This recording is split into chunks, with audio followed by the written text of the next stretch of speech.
las producciones. Entonces, con respecto a la producción de antibióticos que se dio a en el 2006, se buscaron alternativas mucho más naturales. Entonces, esas alternativas para mantener la eubiosis o el correcto estado del intestino siempre han sido, pues, por ejemplo, las enzimas, los probióticos, los prebióticos, los ácidos orgánicos, como el cítrico, fórmico, el propiónico, y los fitogénicos, el cinamaldehído, el timol y el calmacrol. Y para mejorar su acción se han hecho combinaciones sinérgicas tanto de ácidos como de aceites esenciales que nos van a potenciar este efecto.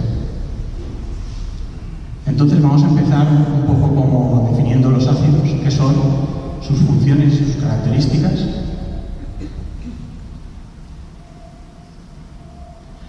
¿Qué es un ácido? Un ácido son sustancias que en medio acuoso se disocian dando un anión y un protón. Esta es la definición de Reynolds. Entonces, a la izquierda tenemos el ácido no disociado y a la izquierda y a la derecha tenemos el ácido disociado. Esto es muy importante porque el ácido que está no disociado es el que va a ser activo, es el que va a ejercer un efecto en la bacteria y en el animal. Entonces, ¿cómo se mide el poder acidificante de un ácido? Pues para ello se mide el pH. El pH ya sabéis que es una escala logarítmica, 7 es la neutralidad, cuando vamos hacia abajo es más ácido y cuando vamos hacia pHs de 8 o 12 pues es más básico. La capacidad de disociación, es decir, la capacidad de separarse de un ácido, viene dada por la constante de disociación o K. ¿Vale? Entonces, la inversa de la K es la pKa, que nos va a medir el potencial de disociación de un ácido. ¿De acuerdo?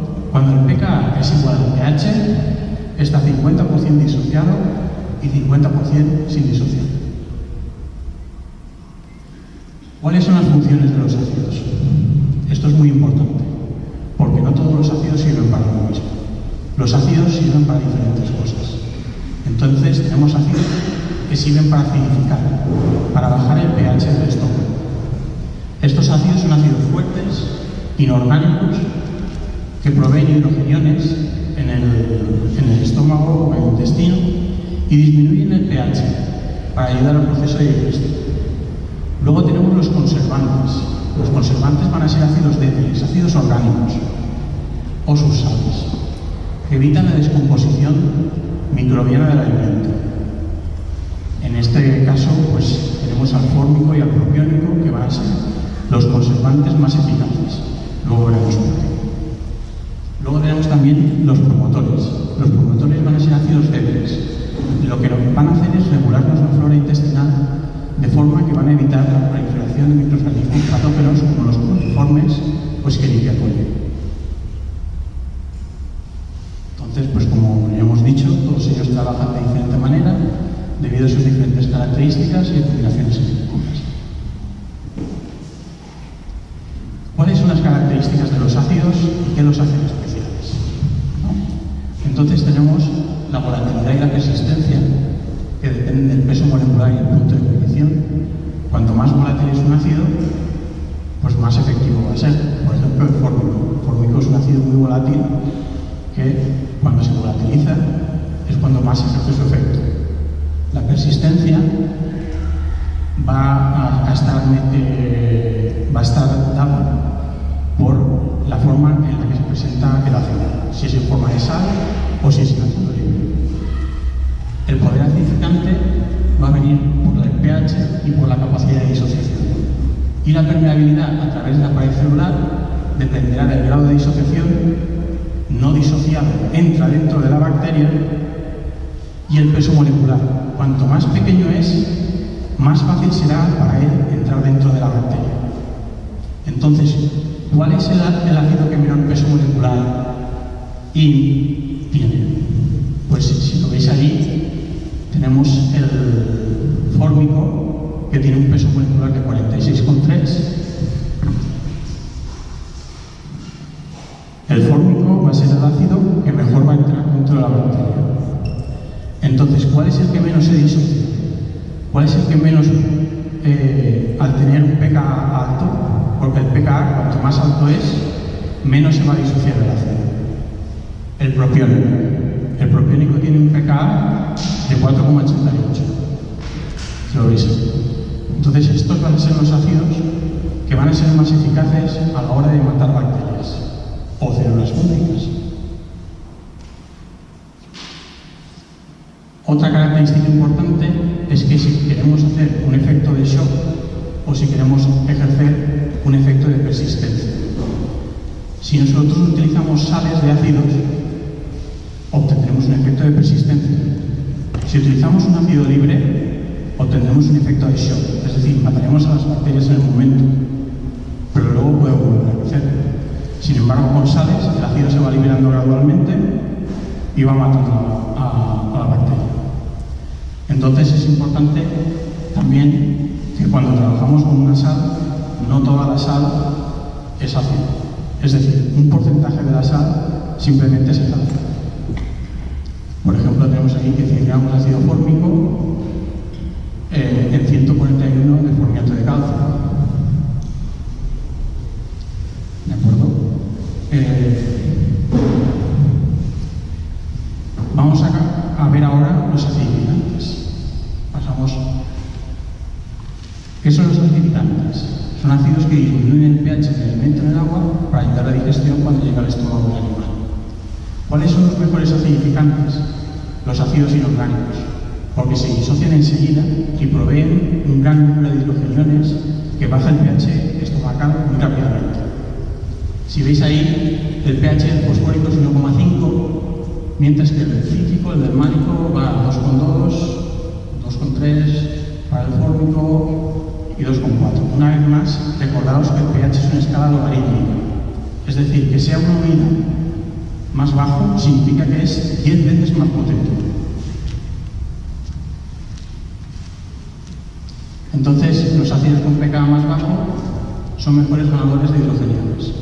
A su pKa hay 50% de forma disociada y 50% de forma disociada. Por encima de este pH, la reacción de disociación se incrementa y son más fáciles de disociar en un pH neutro básico. Tenemos aquí un ejemplo comparativo entre dos productos, ¿de acuerdo? Tenemos un producto A que tiene un pH de 1 y un producto B con un pH de 2. El coste del producto A es de $2, mientras que el coste del producto B es de $1. El poder acidificante, por supuesto, del producto A es 10 veces superior al del producto B. Y el coste por unidad ácida va a ser 5 veces menor que el del producto B. Entonces, ¿qué significa esto? Que el precio costo-dosis va a ser más efectivo en el producto A que en el producto B. ¿Cómo funciona la acidificación en animales monogástricos? Esto es muy importante. Cuando el lechón está lactando, normalmente esa leche convierte la lactosa en ácido láctico. Este ácido láctico va a proveer una acidificación en el estómago del animal. Pero ¿qué es lo que pasa cuando el lechón se desteta? Pues que ya no tiene esa fuente de ácido láctico. Le estamos dando también un alimento que es muy básico y también muy importante. El lechón no tiene capacidad de segregar ácido clorhídrico. Entonces, el pH de su estómago se va a incrementar. ¿Cuál es el pH necesario para digerir la caseína, por ejemplo? ¿Alguien lo sabe? El pH para digerir la caseína es un pH de 4. Sin embargo, para digerir la proteína vegetal, estamos hablando de que necesitamos un pH de 2,67. Entonces, si nosotros acidificamos, ¿qué es lo que vamos a hacer? Vamos a bajar el pH del estómago de forma que la pepsina, que se activa a pH de 2, va a ser capaz de fragmentar las proteínas en fragmentos más pequeños y el animal las va a aprovechar más fácilmente. Entonces, esto desde luego nos va a ayudar a que el animal no tenga, por ejemplo, la temida diarrea post-estéril. ¿Por qué? Porque si esa proteína no es bien digerida, es aprovechada por coliformes y por las escherichias para crecer. Las escherichias secretan un compuesto que se llama polisacárido que lo que hace es elevar el pH del estómago para crecer, porque ellas crecen a pH básico. Entonces, acidificando, no solo estamos creando una barrera protectora, sino además estamos evitando que crezcan coliformes y escherichias. Esto es más o menos lo que hablábamos. La máxima actividad de la pepsina es a pH 2. Luego también se estimula la secreción pancreática de bicarbonato en el intestino. Se activa también la tripsina. Se incrementa la absorción mineral. El paso de alimentos se ralentiza y se crea esa barrera de protección contra las bacterias. Entonces, ¿qué beneficios tiene? Reducción del pH estomacal, incremento de la actividad de enzimas, mejora de la digestibilidad y control de microorganismos. Usamos ácido fosfórico, solo ácido fosfórico. ¿Por qué? Porque es más eficaz a la hora de acidificar. Los ácidos orgánicos solo no van a proporcionar una acidificación suficiente para el animal. Entonces, ¿cuál va a ser la dosis que debemos utilizar, por ejemplo, de un producto acidificante, como es citrinal?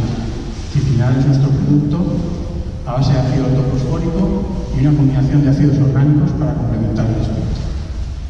La dosis, en teoría, viene medida por el acid binding factor.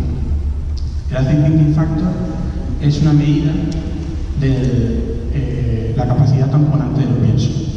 Esto realmente es muy poco práctico porque normalmente las prevenciones vienen con carbonato cálcico, con mineral o la premia vitamínica, que tienen una capacidad tamponante muy alta. En teoría, cuanto más alto sea el acid binding factor, más dosis de acidificante se debe usar. Pero también hay otra medida, y es que cuanto más joven sea el animal y más inmaduro sea su sistema digestivo, más alta debe ser la dosis de acidificante que debemos usar. Entonces, los acidificantes reducen el pH del agua y el ABF en el alimento. Reducen la carga bacteriana. Ayudan al tratamiento conservante. También incrementan la eficacia de la medicación. Pues van a incrementar la eficacia de los antibióticos. ¿Por qué? Porque muchos antibióticos son ácidos débiles. ¿Y qué sucede con los ácidos débiles cuando están en presencia de un ácido fuerte? Que no se disocian. Esto es súper importante.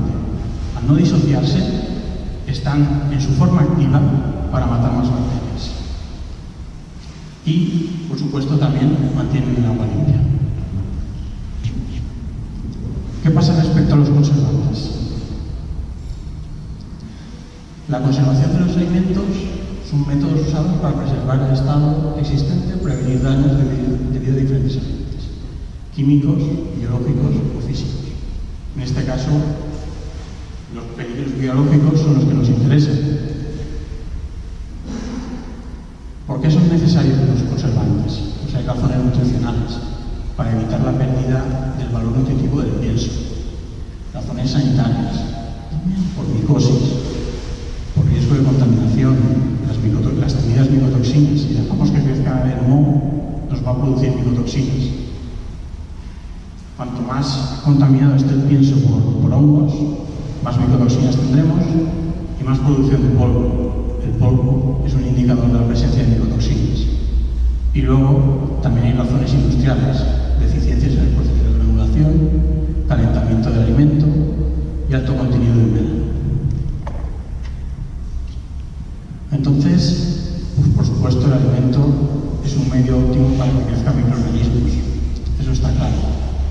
Entonces, cuando crecen los microorganismos, se consumen los nutrientes, el medio se deteriora y puede producir infección y puede producir toxicosis, como en el caso de las micotoxinas. En este caso, aparte de usar un conservante, como por ejemplo podría ser el micofum, deberíamos usar también un secuestrante de micotoxinas, porque las micotoxinas son estables en el agua, es decir, no las destruye prácticamente nada. Tenemos, pues, por ejemplo, las aflatoxinas, toxinas, tricotecenos, las fumonicinas y la cerebrina. Entonces, dentro de pues, toda la normativa de la Unión Europea está el análisis de peligros y puntos críticos de control, que que es un programa en el cual nosotros identificamos peligros dentro del sistema de producción y aplicamos una medida correctora. Esta medida correctora, por ejemplo, es frente a un peligro biológico, la aplicación de un producto que nos elimine ese peligro, como por ejemplo puede ser un conservante. Entonces, tenemos que las diversas etapas del proceso de producción, y en las distintas etapas podemos encontrar distintos peligros. Entonces, cuando hay un peligro, nosotros aplicamos la solución, no a ese peligro, que es, por ejemplo, el conservante. ¿Cómo actúa el conservante? Pues uno de los principios básicos es la acidificación del medio. Si nosotros acidificamos el medio, las bacterias no van a poder crecer, porque necesitan un pH básico para desarrollarse. En general, normalmente, solo las bacterias acidolácticas crecen a pHs ácidos. Luego también tenemos la acción intracelular. ¿Por qué? Pues porque el ácido no disociado va a entrar dentro de la bacteria. La parte no disociada, o sea, el ácido no disociado es lipofílico y entra dentro de la bacteriana. Dentro de la bacteria se va a encontrar con un pH básico. Dentro de este pH básico se va a disociar. El anión y los protones van a cansar esa bacteria hasta llevarla a la muerte. Entonces, ¿cómo actúan? Son ácidos que no se disocian fácilmente, tienen un pK alto, como el propiónico, que es muy buen conservante, y un peso molecular bajo para que entre en la célula, como por ejemplo el fórmico. Luego también hay mezclas sinérgicas. Nosotros, aparte de ácido propiónico, utilizamos un extracto de semillas cítricas, que es un aceite esencial. Este aceite esencial tiene la concentración mínima inhibitoria más baja frente a hongos, y nos va a ejercer un efecto que ya veremos más adelante. Entonces, tenemos aquí la eficiencia bactericida, los ácidos que son efectivos y los menos efectivos, los orgánicos van a ser más efectivos y los inorgánicos van a ser bacteriostáticos. Entonces ahí simplemente me gustaría llamar la atención otra vez sobre el fórmico, con un peso molecular de 46, y el pK del propiónico, que es 4,87, que va a hacer que no se disocie fácilmente. Aquí tenemos la concentración mínima inhibitoria, gramos por kilo de alimento. Nuevamente, llamar la atención sobre el propiónico, que para, por ejemplo, penicillium es 1,25, fusarium 1,25. Vemos que el sórbico también es bastante potente. En general, el propiónico va a ser el ácido de elección cuando lo queremos utilizar como conservante. Aquí tenemos el porcentaje de forma disociada y no disociada. Vemos que el propiónico a un pH de 5 tiene un 60% disociado, mientras que los otros básicamente están prácticamente todos disociados. Un 100% a pH 5, el fórmico y el cítrico. Entonces, esto también es un poco lo que comentábamos antes. Cuando utilizamos conservantes, tenemos que saber qué tipo de efecto queremos ejercer. Porque si queremos ejercer un efecto de shock, vamos a utilizar ácidos libres. Van a ser muy efectivos, nos van a reducir la carga bacteriana del alimento muy rápidamente, pero ahí se va a quedar el efecto, nos va a durar muy poco tiempo. Si queremos un efecto de persistencia, vamos a tener que usar sales que liberen ácido paulatinamente en el tiempo. Entonces, a este respecto, por ejemplo, nosotros tenemos el producto propión, que es 50% ácido libre, 50% propionato. Esto nos va a otorgar efecto de shock y efecto de persistencia. entramos en el campo también de los promotores. Los promotores vamos a utilizar ácidos que lo que van a hacer es regularnos la flora del animal. Estos promotores van a ser también ácidos orgánicos y los vamos a poder combinar con aceites esenciales.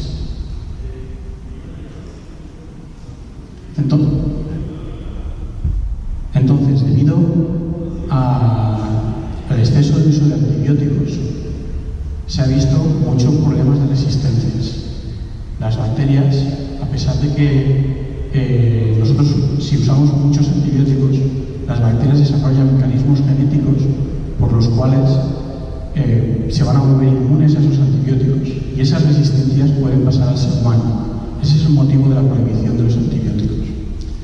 En general, también se ha descubierto que cuando se realiza una rotación de antibióticos, al final los mecanismos genéticos de resistencia también desaparecen.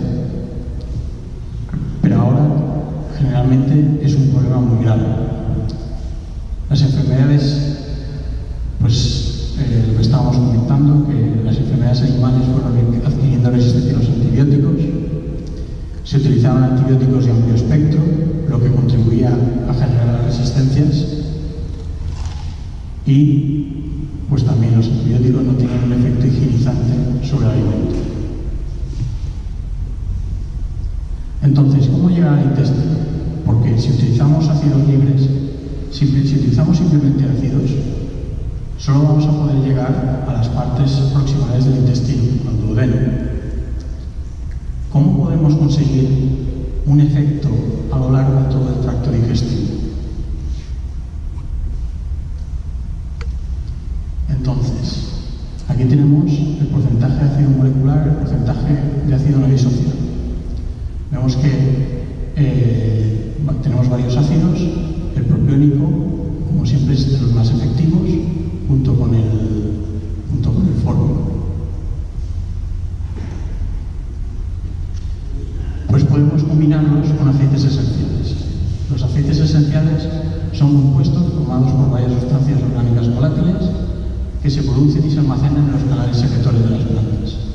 Muchos tienen características biocidas y bactericidas y son generalmente se clasifican como GRAS o Generally Recognized Safe, reconocidos como seguros. Entonces tenemos aquí varios aceites esenciales: el timol, el calmacrol, el limoneno, el eugenol y el más importante, al menos para nosotros, es el cinamaldehído. ¿Por qué el cinamaldehído? El cinamaldehído es el que tiene una concentración mínima inhibitoria más baja tanto para salmonella como para coliformes, como para clostridios. Es uno de los aceites esenciales más potentes que existen. El aceite esencial actúa creando poros dentro de la membrana de la bacteria, crea canales y aquí su combinación con ácidos orgánicos hace que el ácido orgánico pueda penetrar más fácilmente dentro de la bacteria, incluso su forma no disociada. Aparte, el cinamaldehído tiene efectos extra, es decir, se ha descubierto que, por ejemplo, inhibe la formación de la proteína FSZ y se inhibe la formación del anillo citoquinético Z, inhibiendo la duplicación de la bacteria. Luego también se ha visto que tiene efectos sobre la toma de glucosa de la bacteria y está considerado como como ya he dicho, uno de los aceites esenciales más potentes que existen. Entonces, el cinamaldehído, el extracto de laureles, tiene un efecto higienizante y permeabilizante. Permite que los ácidos orgánicos entren dentro de la bacteria, tanto en su forma disociada como no disociada, y es menos agresivo también. Entonces, el cinamaldehído tiene ciertas ventajas con respecto a los ácidos orgánicos solo. Es más agradable por su olor, la forma disociada del ácido participa en el proceso favorece la flora cidoláctica, tiene un mayor poder. Luego también, muy importante, tiene un efecto antioxidante, que este efecto antioxidante es tan potente que incluso se ha investigado en medicina humana para el tratamiento de la diabetes. ¿Esto de qué nos sirve a nosotros? Pues este efecto antioxidante nos va a captar radicales libres en el intestino. Por ejemplo, en el caso de los caballos, también se favorece la regulación, evita la resistencia a la insulina y evita que el caballo tenga el síndrome metabólico equino y evita también problemas de la laminitis. Entonces aquí tenemos el efecto del cinamaldehído a lo largo de todo el tracto digestivo, con sus 4 efectos principales: higienizante, digestivo, regulador de la flora y mejorador de la pared intestinal. Aquí tenemos un test que se fue en pollos broiler. Se distribuye en 3 grupos: un control, otro con ergamicina y otro con un producto comercial a base de fórmico y cinamaldehído. Entonces, cada grupo se formó por 8 réplicas y se estudió los parámetros productivos, la longitud de las microvellosidades, la respuesta inmune y la microbiota fecal. Cada réplica estaba formada por 10 pollos y el experimento duró 40 días. Entonces, antes de ver los resultados de este experimento, repasar los efectos del cinamaldehído en los ácidos orgánicos. Tenemos una acción higienizante en el alimento, tenemos una estimulación enzimática antioxidante y una estimulación digestiva enzimática, que es aperitivo también y activa la pensión. Los ácidos orgánicos también tienen acción higienizante y tienen una estimulación digestiva. Entonces aquí vemos que en comparación con la ergamicina tenemos básicamente el peso a los 40 días fue incluso superior con el producto comercial y la ingesta también fue un poco superior. Teníamos el mismo resultado que con un promotor del crecimiento. Incluso el índice de conversión fue un poco más bajo. ¿Qué se vio a nivel de longitud de microvellosidades? Se vio que con el cinamaldehído las microvellosidades crecieron por el efecto antioxidante. El efecto antioxidante evita que se dañen la pared de las microvellosidades, lo cual es un efecto que no tiene la ergamicina, que es el promotor del crecimiento. ¿Qué pasó con la respuesta inmune? Se vio que hubo un crecimiento de los anticuerpos. ¿Por qué? Se cree que el cinamaldehído, aparte de todos sus efectos, tiene también un efecto inmunomodulador. Es decir, que regula la proteína NFKB, que regula la secreción de interleuquinas y reguló la respuesta inmune de forma que se produjeron más anticuerpos. Y la microbiota fecal, aquí vemos que con el cinamaldehído tuvo menor salmonela, hubo mayor crecimiento de lactobacilos y menores niveles de clostridios. Entonces, el cinamaldehído, el ácido fórmico y el ácido propiónico, como tenemos un producto que ahora mismo se está en proceso de registro, que es Biovac, que es una combinación de cinamaldehído y propiónico, que va a ser un conservante que tenga también un efecto promotor en el animal, presenta un efecto sinérgico antibacteriano superior a la suma de sus efectos individuales. Entonces, ¿cómo funciona esto? El principal efecto, como ya hemos comentado, es la formación de poros dentro de la bacteria y la penetración del ácido por esos poros, tanto en su forma disociada como no disociada. Entonces, socialmente, menos zoonosis, menos antibióticos por el uso de ácidos orgánicos y aceites esenciales, un mayor valor nutricional de la dieta, una mejora de la salud animal y un aumento de la cadena alimenticia sin riesgo y comida de calidad. Medioambientalmente, menor adición minera en la dieta, menor eutrofización medioambiental y menores emisiones de amoníaco. Y económicamente, mayor conservación de las materias primas, mayor eficacia en la formulación de la dieta, menores pérdidas digestivas y lo que todos buscamos, que es un aumento de la producción animal. Entonces, esto es una especie de resumen. Generalmente, ácidos inorgánicos siempre nos van a servir como acidificantes para bajar el pH y mejorar la digestibilidad del alimento. Como conservantes, siempre vamos a usar fórmico, propiónico y sus sales, porque van a ser los más potentes y los que nos van a otorgar un mejor efecto conservante.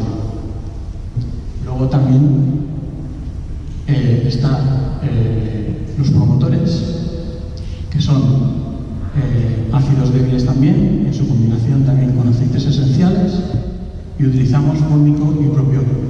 Son estabilizantes de la flora intestinal. Y claro, los aceites esenciales, como ya hemos dicho, nos pueden ayudar a incrementar la potencia de los ácidos orgánicos. Y eso es todo.